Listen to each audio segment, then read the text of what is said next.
guys, thanks for tuning in. We're happy to present to you this new show. Be sure to listen through to the end for some exciting announcements.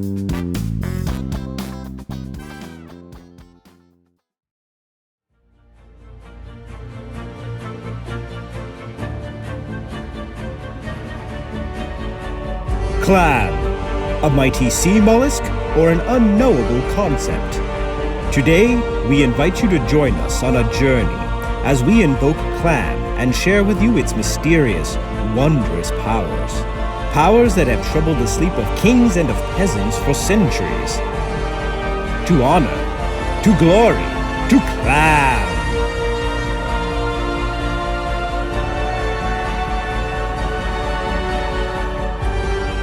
Let us begin.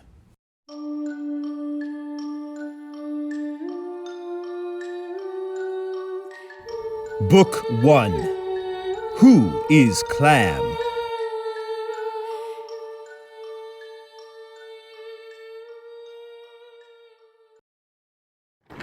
Okay, Alice, my name is Dr. Bet, and I'm going to run this probe over your abdomen for the ultrasound. You can watch what's going on inside right there on the screen. This is so exciting, Fred. I can't believe we're about to see our baby for the first time. I know, honey. Okay, that all looks good.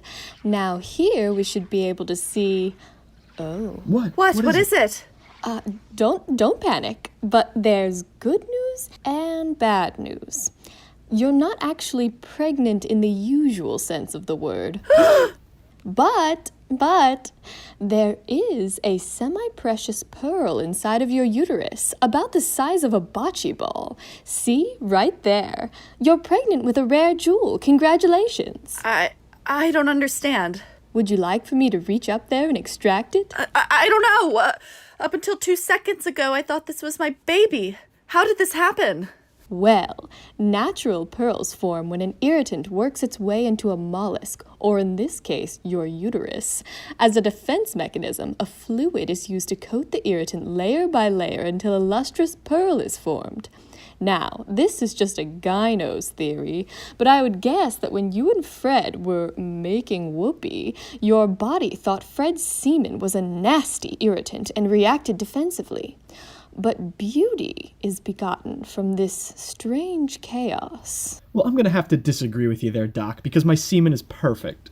Okay, Fred. This explains why I've been waking up to eat spoonfuls of Old Bay in the middle of the night, doesn't it? I don't think so. Alice, listen. I know you're upset, but there's definitely a bright side here. That pearl in your uterus is easily worth $250,000. What? And that's not even close to what you could accomplish on the black market. Alice, do you know what this means? We can finally buy our dream house and go to Hawaii and fix my semen. Doc, extract that pearl right now and wrap it up in a blue box. No! What, Alice? Doctor, put those clamps away. No one is extracting this pearl from my uterus. Not now, not ever. Alice, it pains me immensely to say this, but I think I'm on Fred's side here. Not because I agree with him or respect him, but because the pearl will keep growing, and then there won't be any room in there for a baby. I don't care about that, don't you see? Before I grew this pearl inside my womb like a virgin queen, I was nobody. I was boring old Alice Schroeder, who got married straight out of high school to my dumbass volleyball coach. Hey! Fred, please don't interrupt me. And went on to work reception at the local OBGYN's office, with nothing to hope for except that one day, maybe, just maybe, I'd get pregnant myself and finally see what was behind those doors that the women with the big bellies go behind to scream. But now everything has changed. I'm not a nobody anymore. I'm a girl with $250,000 inside my cooch. I can do anything I want to do, be anything I want to be, go on Dr. Phil. I don't know. I'm not going to give that all up for quick cash. I finally have a price. Me. That's insane. Be quiet, Fred. Alice, I've seen inside a lot of women in my day, and I've seen a lot of really impressive things. Scary things, beautiful things. But you, my dear, are by far the most impressive of them all. Because of my strength of conviction? No, because you grew a pearl inside of you like a clam. Look, I have another appointment now, so I gotta skedaddle, but I wish you the best. Thanks for everything, truly. No problem. I didn't do anything. Yeah, the hell you didn't. Shut up, Fred.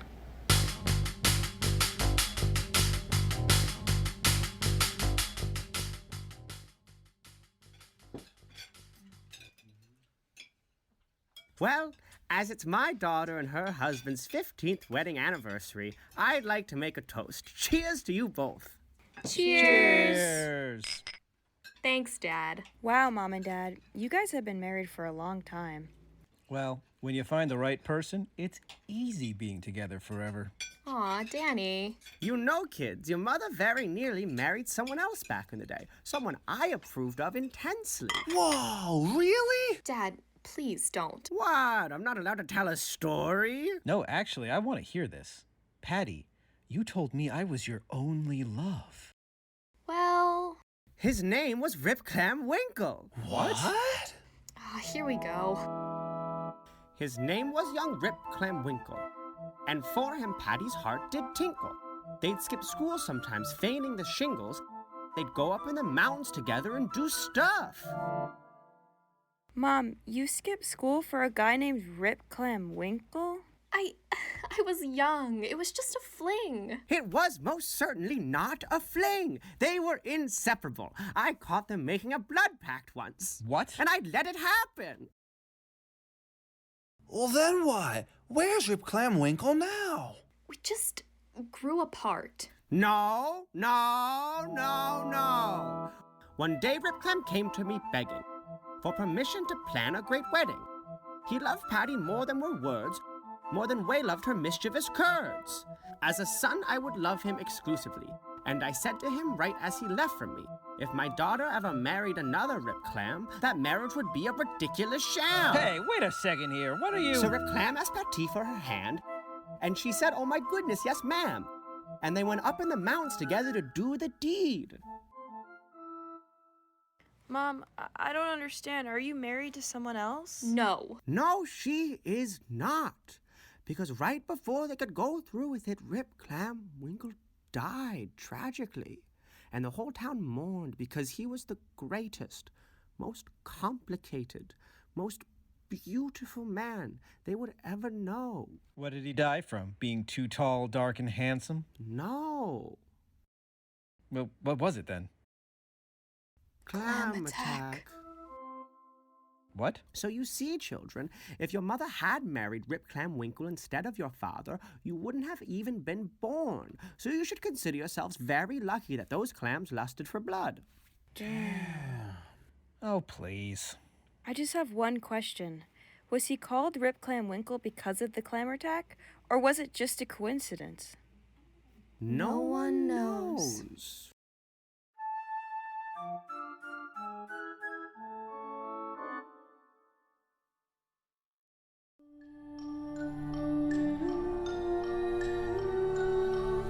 Book 2.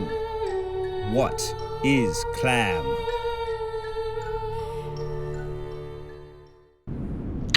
This is your captain speaking. We've now reached our cruising altitude of 3,500 feet, 1,100 meters. You can now unbuckle your seatbelts and turn on your electronic devices. We should now be reaching LAX in the next 4 hours. Thank you.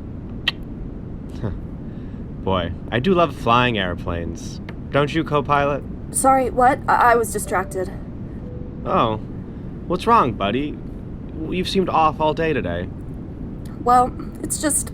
I think there's something wrong with my pet clam. Oh no, what do you think it is? Well, I've had it for almost a year now and it hasn't turned into a turtle yet. What? My clam! I'm sure it would have grown its legs and turned into a turtle by now. Co-pilot, I can't believe I have to say this, but clams do not turn into turtles. Those are entirely different animals. What? No way. Yeah, it's, one's a clam, one is a turtle, and there's no way one turns into another. And also, why do you want your clam to turn into a turtle? Well, I have a mouse problem in my house. It's urgent. Okay, all right, you have a mouse problem. Sure, I'm there. Tell me exactly what a turtle would do. Turtles turn into snakes. Duh. And the snake would eat the mice. Co-pilot, And I know this is going to come as a shock again, but turtles do not turn into snakes. Fuck my hole! Well, I better get a snake before those mice turn into feral dogs. No. Mice don't turn into feral dogs. Listen, no animal turns into another animal. Pandas don't turn into cows? No. A seahorse doesn't turn into a land horse? No. Charmander doesn't turn into Ivysaur? That is a Pokemon. Those are Pokemon. And also, no, it doesn't. You're telling me that tadpoles don't turn into frogs? Oh, okay, well, that one is kind of like the exception that proves the rule, I guess. Huh. You're, really not smart. How did you even become a pilot? I have 20/20 vision. Oh.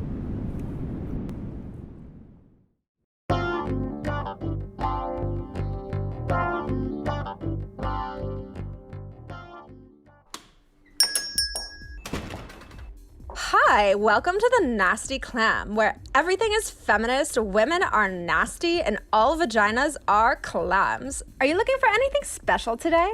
I need a gift for a friend of mine. She just got a promotion at work and she is crushing it. Good for her. What a nasty-ass boss bitch with a disgusting little clam. We love her. Yeah, it's great. Okay, so we have feminist teas, mugs, keychains, diva cups, clam cream, weighted blankets that could suffocate you when it all becomes too much. I think a tote bag would be great. Oh, okay. A tote. They're all over here. We've got your standard girl boss one, but can you say boring? True, she probably already has something like that. Okay, what else? Oh, here's just a girl boss building her empire and making men her slaves. That one's fun. Yeah, I don't know if she'd like the slaves part, to be honest. Aw, bummer. Oh, this one is really empowering. Big dreams and a fat puss. Ew, no. Okay. How about well-behaved women rarely make history, so if you follow the rules, you might as well kill yourself, you stupid heifer. What? Why would you make that? Well, you don't become Ruth Bader Ginsburg by being a stupid heifer now, do you? This doesn't seem very inspiring. You know what? You don't really seem like you have a nasty clam. And if you don't have a nasty clam, well, you might as well have a penis. And if you have a penis, you couldn't possibly be a feminist. No, I have a nasty clam. I do. Okay, good.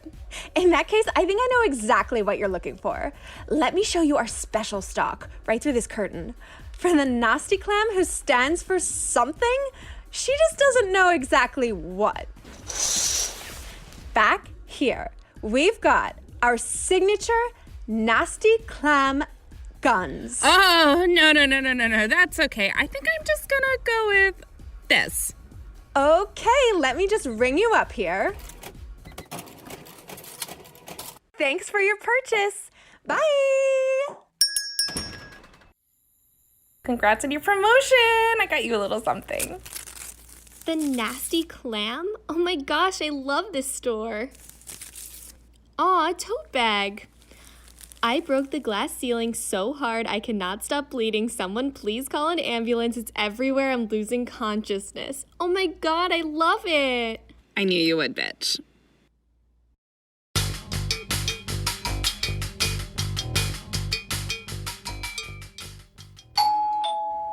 Hey, Jeff. Hey, how's it going, Rick? Good. Hey, thanks again for letting me come over and watch the game here. My TV's still broken and you're the only one I know with cable. Yeah, no worries. Yeah, throw it on. Here, have a beer. Aw, thanks. Yeah, can I get you something to eat? Some Campbell soup? What was that? Campbell soup? No, thank you. Sorry, I'm not a big soup guy. Sure, yeah. I've got cold cuts. I can whip you up a clam and Swiss. Jeff, are you just trying to get me to comment on that big clamshell necklace you have on? Yeah, I'm really insecure about it. It's not too much, not too flamboyant. No, not at all. Alright, because I got it from the Nasty Clam. It's a 2004 Aero Pastel clamshell necklace, part of the Tony Hawk collection. I paid $800 for this.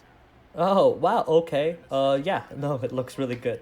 Actually, can I get another beer? Yeah, sure thing. Same one you're drinking? Yeah, another Sam Adams. Clam Adams coming up. Dude, I said the necklace looked nice, alright? Okay, I'm sorry. I get really insecure because, like, Tony Hawk's not a big draw anymore, so I feel like I gotta keep checking. Yeah,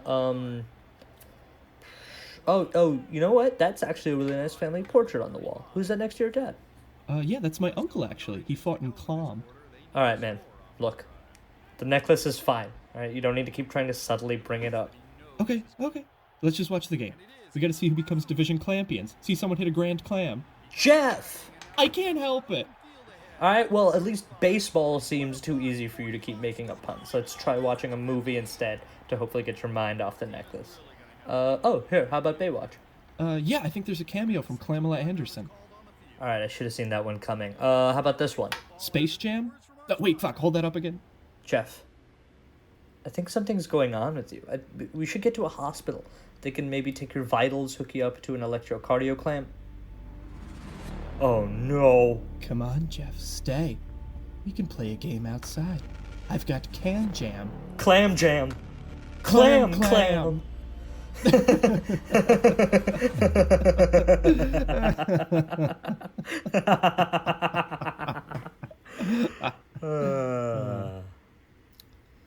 So this necklace is cursed, right?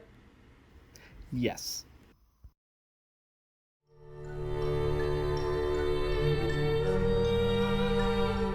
Book 3. Where is Clam?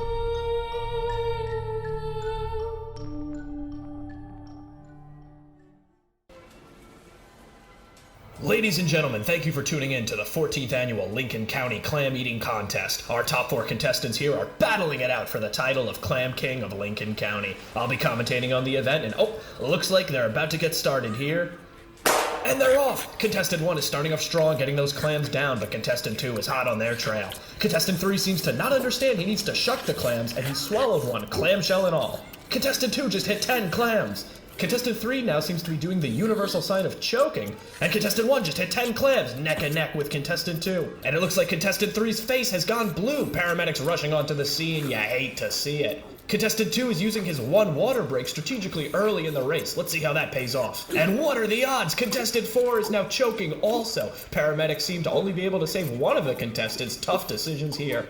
And Contestant 1 is now taking his water break as Contestant 2 approaches 20 clams. Contestant 1 seems recharged. He's picking up speed. The paramedics seem to have chosen Contestant 4 as the one to die. They're trying to resuscitate Contestant 3. Looks like they've chosen him because while he is a bit older, he is much more handsome. Contestant 1 is now at 25 clams. Contestant 2 right behind, unfazed by the man dying beside him. Contestant 2 hitting 25 clams. Contestant 1 just had 30 clams. A priest has entered, giving last rites to Contestant 4 as he enters into the afterlife. Contestant 1 is on track to break the record for most clams eaten of 35. He's at 31, 32. Brief moment of silence for Contestant 4. And that's 36 clams, a new record. Contestant 1 has won. I'm being told we have not only a new record for the county, but also the entire state. And services for Contestant 4 will be held tomorrow morning, which I will be announcing tastelessly. Tune in.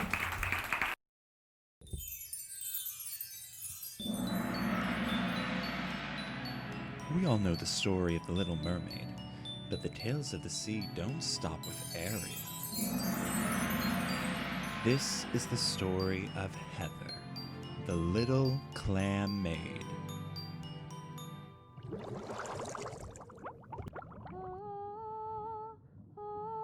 Wow, it looks like Heather is in a really good mood today. Ugh, she's so weird. Shh, sister, she isn't weird. She's just the most unique of our father, King Triton's merchildren. You know her mother was Dr. Bet, human gynecologist. Oh God, here she comes. Hey, Heather.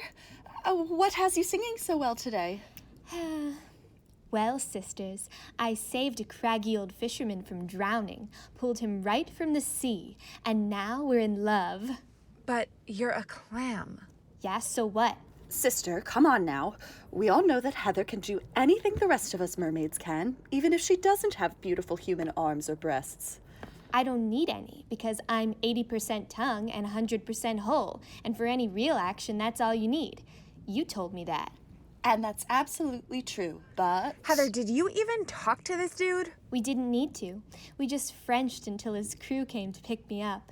He opened my shell, licked his lips, put on a sexy bib, and stuck his tongue right in. So I took my whole tongue body and smooched right back for 12 hours. Heather, darling, are you sure he wasn't trying to eat you? We French kissed. But Heather... We French kissed and I would die for him now. Heather, we're your sisters. We're just trying to look out for you. Wow. My wise older sister trying to get in the way of my happiness. I see through you. You're just jealous. Yes, your beautiful singing can lure any sailor to their deaths. Yes, you're a fishy wet dream. But you have no vag. And what am I? A clam. Exactly. I'm all clam, baby. I got what you never will. Now don't try to stop me. I'm finding my sailor's boat, and I'm going to French kiss him for the rest of eternity while you two sad sacks revel in your corpses or whatever it is normie mermaids do. That sailor is absolutely going to eat her. Yep. Meanwhile... And then I tried to bite down into its briny goodness, but ended up French kissing that clam for 12 hours straight. I think I still hear it sometimes singing, tempting me. I'll catch ye, you slippery songstress of a clam! But Captain, why didn't you just bite down? Because it was kind of hot. Wait, are you in love? I'm hungry, matey. Oh, don't worry, Captain. Surely we'll catch some fish soon. It'd be a miracle. The nets are filling. That's singing. What ho, do you hear that, sailor? Aye, Captain. Heave ho! My God, could it be me clam? My love, finally. Into the soup you go!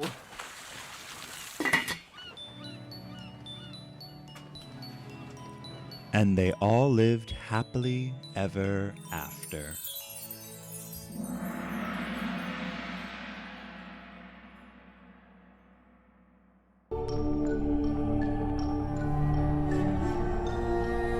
Book 4.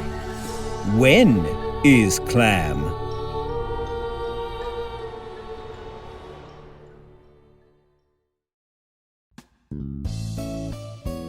Hello, and welcome back to Cooking Through History. Today we're tackling one of the most contentious divides in the culinary world, New England clam chowder versus Manhattan clam chowder. With me is food historian Dr. Ralph the Bake McDuff on the subject. Thank you for coming, Dr. McDuff. Thank you for having me. So, clam chowder. Yes, there's a great schism between the two soups, mostly centering around its base, the old cream versus tomato debate. But what I think is interesting is both technically got it wrong. You see, both New Englanders and Manhattanites use multiple clams. This is an abomination. It's clam chowder, meaning there should only be one clam. Interesting. You mean only one clam in the soup? No. I mean only one clam ever. I'm not following. Well, you wouldn't, would you? Because I went to big boy history school and you went to little boy journalism school. I went to Brown. Shh. I need you to listen to me. I need you all to listen to me. Through my research, I discovered the soup is much, much more ancient than another tired debate between New England and New York. Was that thunder? I found a manuscript at Oxford, written in ancient runes, describing a great, enormous clam emerging from the water and revealing itself to the Druids. In order to worship the clam, the Druids stuck it in some broth and kept the pot boiling for over 1,000 years. Though time progressed and the Druids seemingly disappeared, their offspring traveled to the Americas and founded the United States. I thought the founding fathers were Masons, not Druids. Little boy journalist, explain Boston to me then! What? Its roads make the shape of a clam. No, it doesn't. Silence!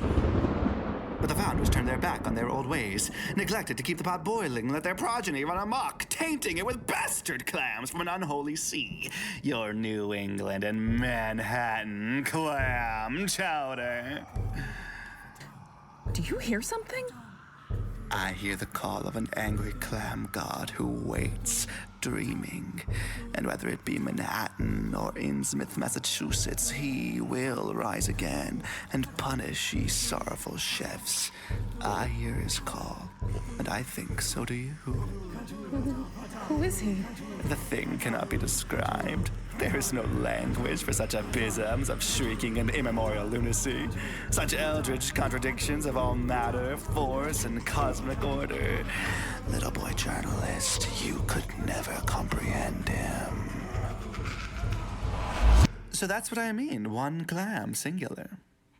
Well, Dr. McDuff, that is fascinating stuff, but tell me, for our listeners, are you a tomato or a cream person? Call me controversial, but I'm on the side of a good Manhattan clam chowder.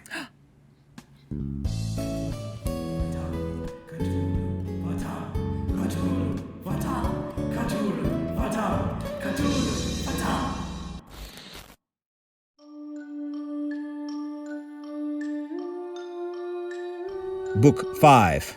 Why is Clam?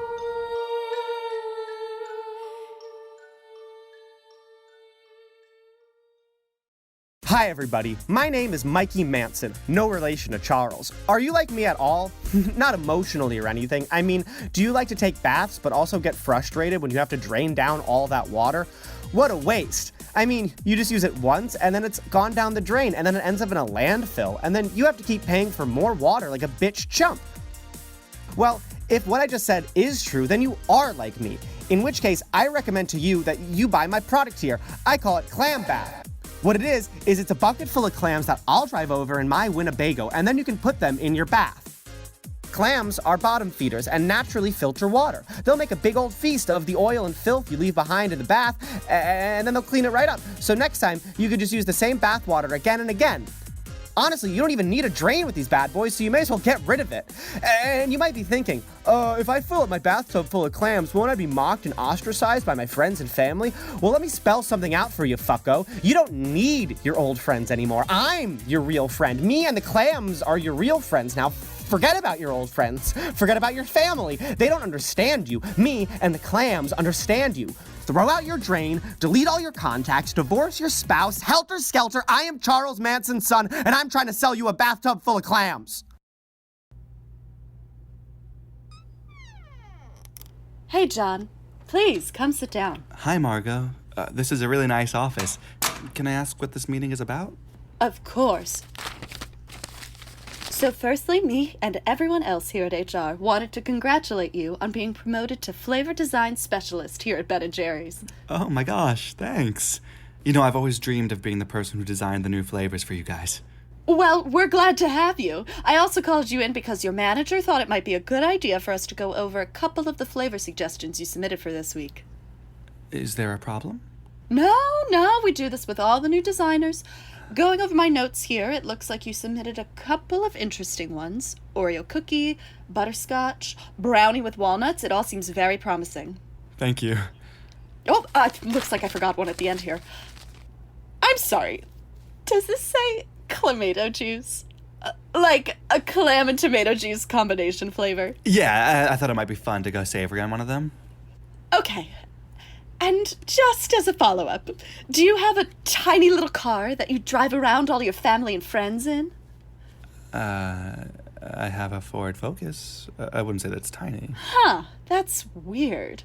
What about big red shoes that make you walk around all funny? Or a tiny unicycle? Or a little horn that beeps when you squeeze the end? No funny name like Borko or Bingo or... My name is John, and these are loafers. Is there an issue with how I look, or...? I'm just checking for my records to make sure you aren't a clown. Are you not? No. Then what the fuck is this clown shit you're trying to pull here, Borko? Who is Borko? What are you talking about? Do you know how many ice cream brands have started coming out with fun flavors? Flavors that hipsters are going to want to share on their Instagram pages, that teens are going to want to make TikTok dances about. We're fighting for our fucking lives to compete, and you're out here just trying to come up with some salty bullshit like this is Charlie and the goddamn chocolate factory. I need stuff that'll sell, or this whole thing could go under. All because of you. Hundreds of people's jobs vanished, all because you shit the bed. Is that what you want? You want to live with that guilt, Borko? Oh my god, I'm so sorry. I had no idea I was such a little boy ice cream maker. I should have went to big boy ice cream school. Oh Christ, this is so much pressure. I quit. I can never design flavors for Mr. Ben and Jerry's. I don't have what it takes. Stupid, Borko, stupid.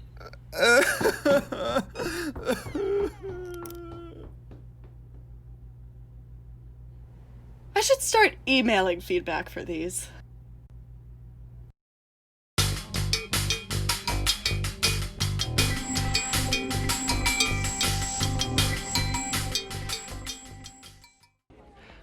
Hi, folks. My name is Chris. I'll be your server tonight. Can I get you anything other than water to drink?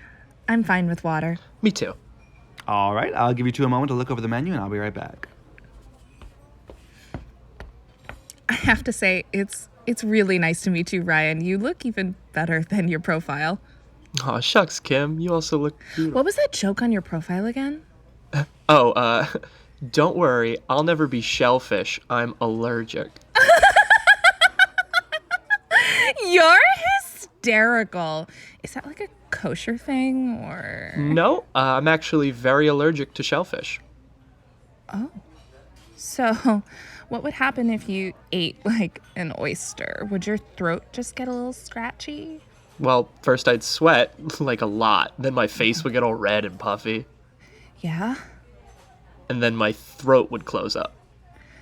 So when you go in the ocean, how does that work? What? What happens if, like, a little shrimpy swims up right to you and gives you a little tickle? Or what if... All right, I see what's going on here. God, why does this keep happening to me?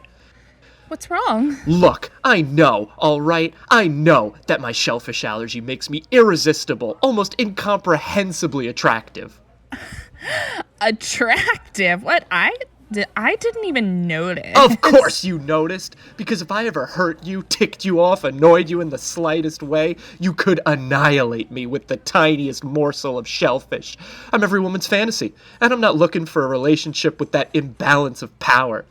Not again.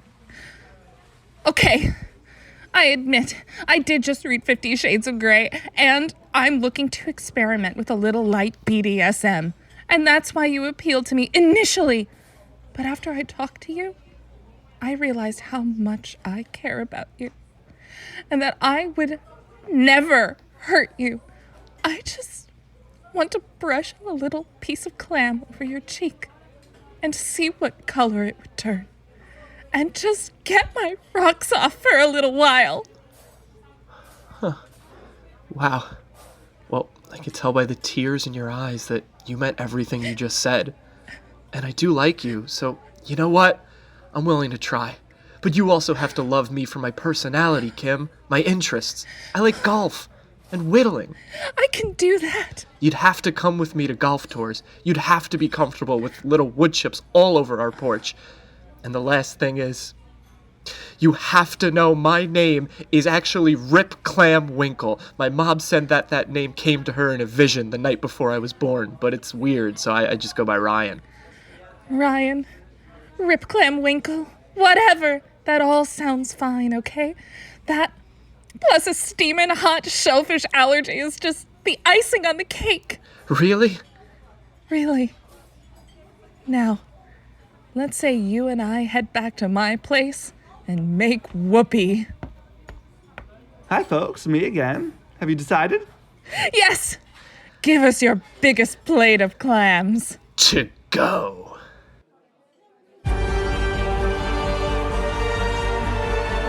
Now that you know of Clam, carry it with you always. I have been your chronicler, Mark Staufenberg, and this has been Only Sketches About Clam. Be sure to subscribe for bonus Clam and leave a 5 Clam review. It would really help us out. And, coming in 2021, Only Sketches About presents its first full season. Get hyped for a new year and a new batch of themes brought to you in a steady release format that we as consumers are wired to enjoy. We are pleased to bring you Only Sketches About Camp, Unidentified Flying Objects, Falling, The Heart, The Gift Shop, $7, Success, and the highly requested Only Sketches About, Only Sketches About. Only Sketches About Clam was written by James Azzaretti, Chris Fitzgerald, Cassidy Graham, Lauren Hardman, Ibhan Kulkarni, Annette Storckman, and Gabrielle Williott. Performances by James Azzaretti, Gamal ElSawah, Chris Fitzgerald, Cassidy Graham, Lauren Hardman, Ibhan Kulkarni, Jenna Sherriton, Mark Staufenberg, Annette Storckman, and Gabrielle Williott. Intro music by Nicholas R. Nelson. Some sound design provided by Eric Meehan. This has been an OSA Comedy production.